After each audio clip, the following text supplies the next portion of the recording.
Magsisigang tayo ng manok. Sinampalukang manok pala.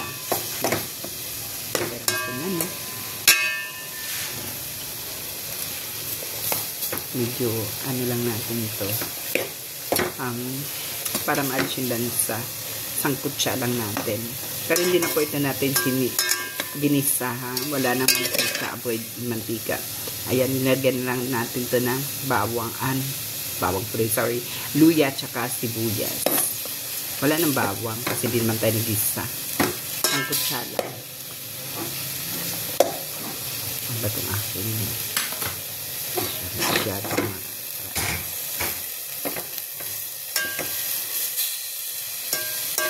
So, ito siya.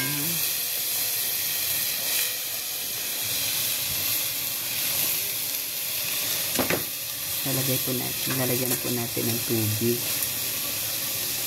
Okay naman na siya, no?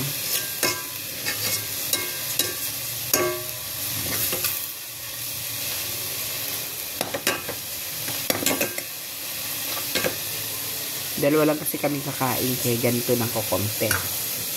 Peraso lang. Diba? Ako naman more ang gulay lang. Sasawgan natin ito. Sawag natin ay ito.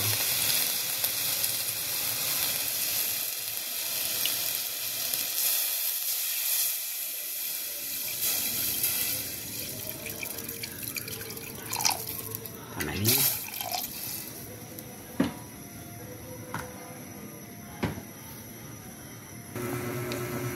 Yan, kumulo na po siya. Lalagyan natin siya ng asin. Yan, titimplahan po natin.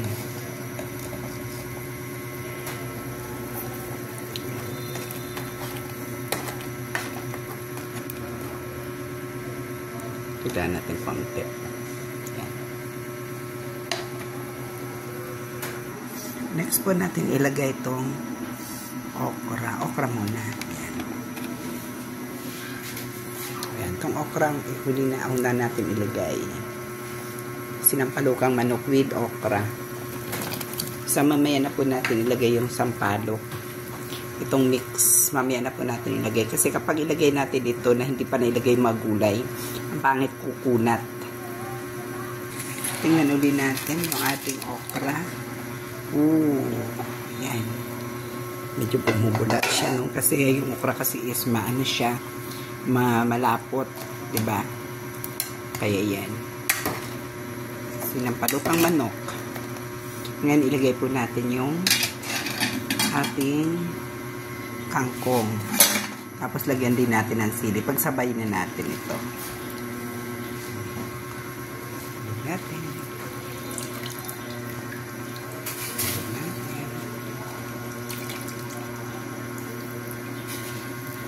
Dami. Ang daming gulay. Mas maraming gulay kaysa sa manok. Okay, good yan kasi nga maganda naman ang gulay sa katawan.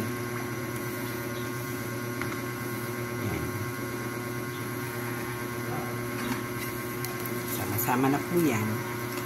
Walang kamatis kasi ayoko na may kamatis kasi maasim na. Lalagyan ko pa ng pampaasim. Tsaka pag may kamatis kasi madali mapanis. So, hintayin natin ang kumulo. Pag nakulo na, saka lagyan natin ng ating sampalok.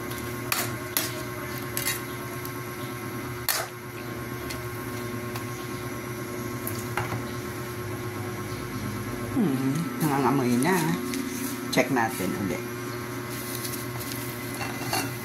Kulo na siya.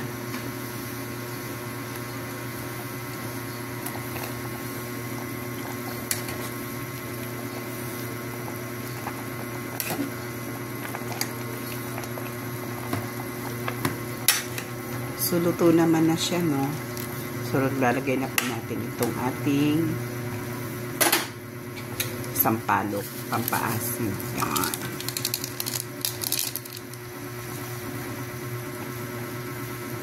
Hindi na siya kukunat kasi nga nauna yung kangkong tsaka nauna yung gulay.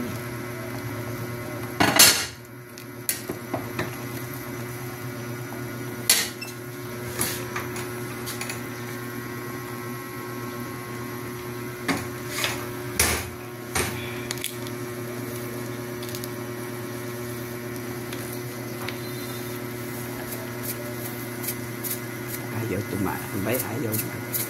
Ba? Ayaw tumaktak, barado na. Ayaw. Ayan. Okay.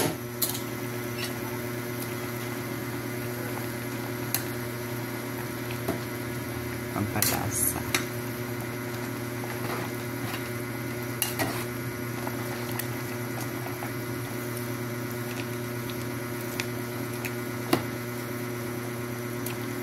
Tikman niya natin kung okay siya.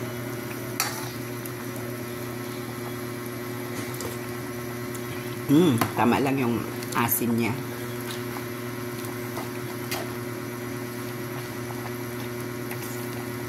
Sige, takpan muna natin ulit para ma-absorb yung asin niya, pupuntas na ma-absorb ng gulay at saka ng manok, karne manok.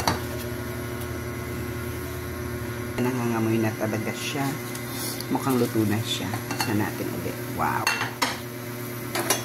Yan. Ito yung sinampalukang manok natin.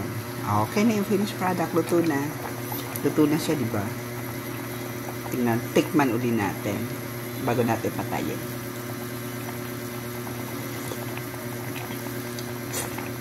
Perfect. Sarap. O, diba hindi malansa kasi may luya. Okay. Patay na natin. Ayan. Ready to eat na po tayo sa ating sinampalukang manok.